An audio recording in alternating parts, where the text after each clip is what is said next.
கண்ணியமிக்கவர்களே, இப்ப ஜக்காத் பத்தி நாம குறிப்பிட்ட ஒரு முக்கியமான விஷயத்தை சொல்றோம். ஜக்காத் யார் மீது கடமை, ஜக்காத் யார் கொடுக்கணும் அப்படின்னா, இஸ்லாம் சில நிபந்தனைகளை போடுகிறது. முஸ்லிமாக இருக்கணும், முஸ்லிம் அல்லாதவர் மீது ஜக்காத் கடமை கிடையாது. இரண்டாவது, சுதந்திரமானவராக இருக்க வேண்டும்.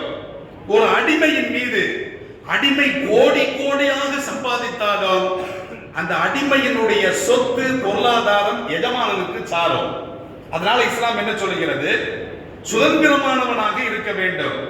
அடிமையின் மீது ஜக்காத் என்பது கடமை கிடையாது. மூன்றாவது, புத்தி சுவாதீனம் உள்ளவராக இருக்க வேண்டும். ஒரு குழந்தை பைத்திய குழந்தையா இருக்குது, ஆனால் கோடீஸ்வர பையன் பைத்தியக்காரனா இருக்கான் அப்படின்னா அவனின் மீது ஜக்காத் கடமை கிடையாது. அவனை யார் நிர்வாகம் செய்கிறாரோ அவன் சார்பாக கொடுக்க வேண்டும். அப்ப மூன்று, புத்தி சுவாதீனம் உள்ளவராக இருக்க வேண்டும். நான்காவது, பாலி வயசுக்கு வந்திருக்கணும். ஒரு குழந்தை கோடீஸ்வர குழந்தை, பெற்றோர் இறந்து விட்டார்கள், ஆனா கோடீஸ்வர குழந்தை சின்ன குழந்தையா இருக்குது, வயசுக்கு வரல. அப்ப கோடி கோடியாக அந்த குழந்தையிடத்தில் இருந்தாலும் அதனுடைய சொத்து மதிப்பு இருந்தாலும் வயசுக்கு வரல. அப்ப என்ன செஞ்சிருக்கணும்? நாலாவது ஷரத்து, வயசுக்கு வந்திருக்கணும். அஞ்சாவது, பொருள் மீது அதிகாரம் படைத்திருக்க வேண்டும்.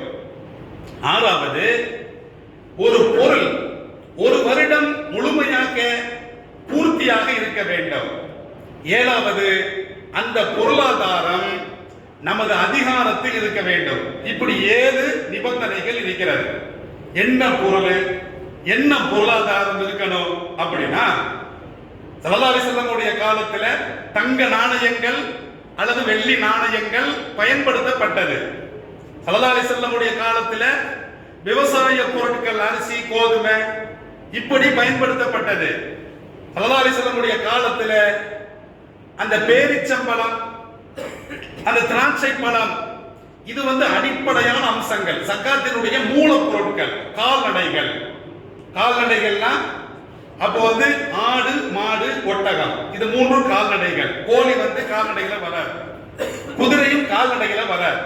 அப்ப குதிரை, இப்படி மூலப்பொருட்கள். இப்ப தங்கம் என்று எடுத்துக்கொண்டால் ஒருத்தர்கிட்ட 87 கிராம் தங்கம் இருக்கிறது. இந்த தங்கம் ஒரு வருஷம் அப்படியே இருக்கணும், ஒரு வருஷம் குறைவில்லாமல் இருக்க வேண்டும்.